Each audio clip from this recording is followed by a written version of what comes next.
Every August, the streets of West London erupt in a celebration of Caribbean culture. But behind the feathers, the glitter, and the music lies a story. I'm Saskia Pearl, and this is Hype and Heritage Behind the Mask at Notting Hill.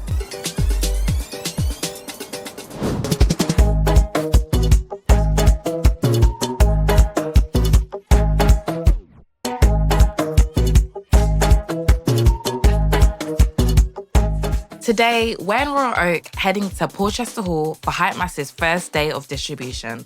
With Carnival literally being around the corner, we have to make sure that all the masqueraders have their costumes at hand and make sure everything's fitting right so that we're ready for the road.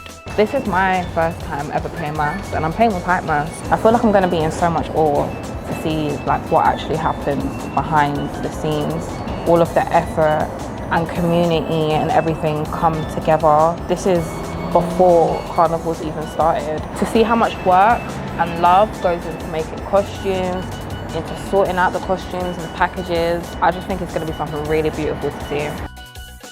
So we are currently in all of the backstageness, the top secretness, the things that we don't see when it comes to Carnival. We've got costumes for the section Sapphire, Diamond and Rose Quartz being handed out today, as well as the Duffy Despicable Mask t-shirt. It's hectic back here. Everyone's running up and down, trying to get their costumes to their owners. It's just making me smell Carnival, and I'm excited.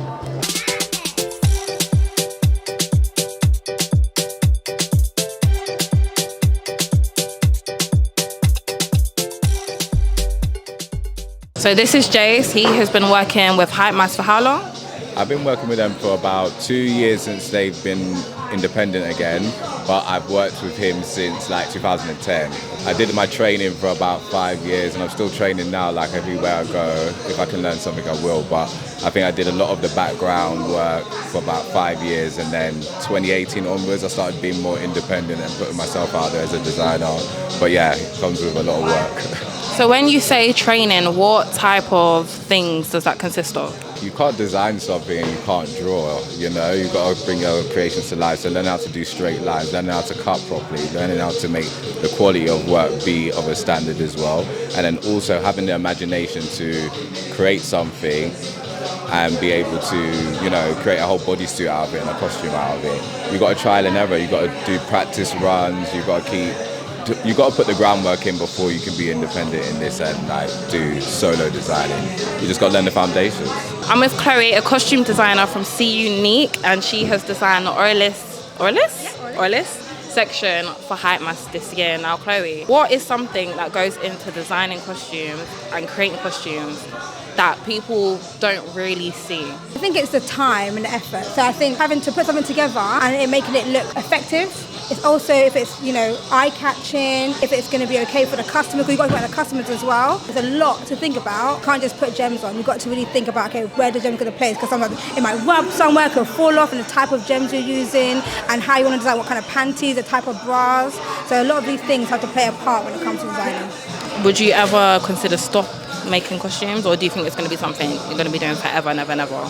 No, I will stop at some point. I just don't know when. It's basically a full-time job, more or less. I might start designing from October, and obviously buying feathers from November, December, and then you've got to do the prototype. You've got to, for example, show the band leader what the costume looks like, and then you've got to make it. So realistically, from maybe September, October, you're working hard, literally thinking of design and actually making it, doing it, buying the materials and everything. I'm with Ty, the founder of Hype Mass, this beautiful band, the band of the people. How did Hype Mass get started? What was the whole vision behind Hype Mass?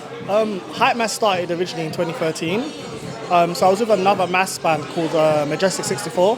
A guy called Alistair Charles used to run the band, and he always encouraged you, he's like, do your thing, get a band. He's like, we need to pass on the skills and the talent, do you know what I mean? So I was like, okay, cool. And he really inspired me. Even though when I was younger, I used to pretend that I used to have costumes and stuff, in the playground at school. So I always wanted to be part of Carnival from a young age. So then when he gave me that push, I said, you know what? I'm going to go for gold. My DJ name was Mr. Hype. And I obviously named the band after myself. I was a bit cheeky, but I like the name Hype. And then Yeah, it's just grown since then. It's just been amazing. You've even designed some of the costumes this year for the crystal section. What was the vision and the dream behind that? We did crystals because when we do our themes, we like to educate our masqueraders. So fun, but also they learn something because we want to take a little bit of knowledge away with them. Yeah. Do you get what I mean? Crystals came up because we saw that there's a lot of hurt, pain going on in the world at the minute, and crystals are spiritual and are quite healing.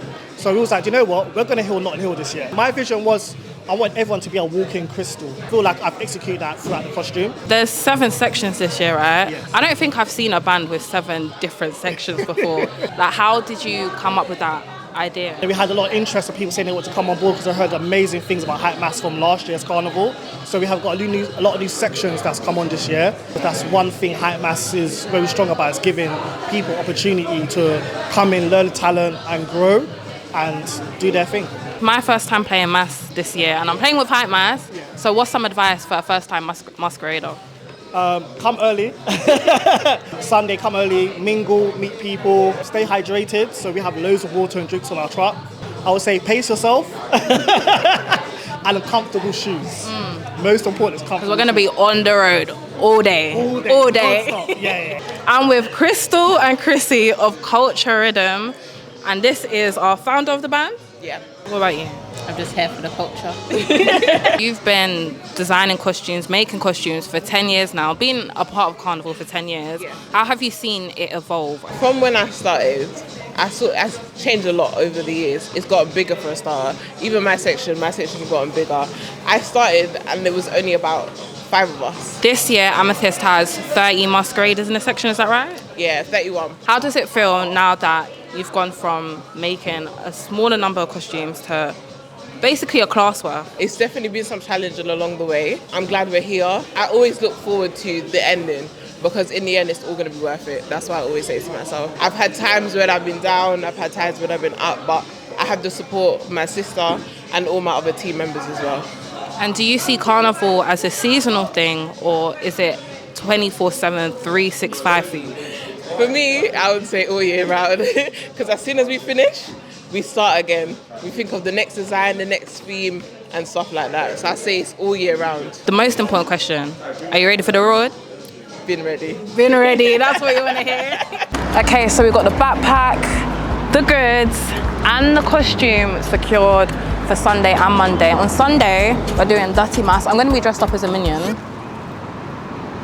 Just let that sink in. On Monday, it's Pretty Mass and we're going to look real pretty on the road. Is there? We're going to be on the road. On Sunday, the streets of Notting Hill turn dirty. Dirty Mass goes down. It's essentially one big Juve party, but Juve is more than just paint and powder. Juve originated in the Caribbean when formerly enslaved Africans used early morning celebrations with music, mud, and masquerade to mock their colonial masters and express freedom. Juve is a protest of community, culture, and freedom. On this year's route, we had a billboard in commemoration of Kelso Cochran. His racially motivated murder sparked race riots. Without his death, there would be no Notting Hill Carnival.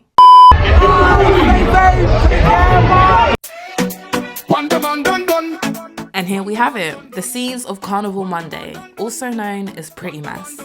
Just taking all of the gems, waistlines, and good spirit. Wonder man dun dun, Wonder man dun dun.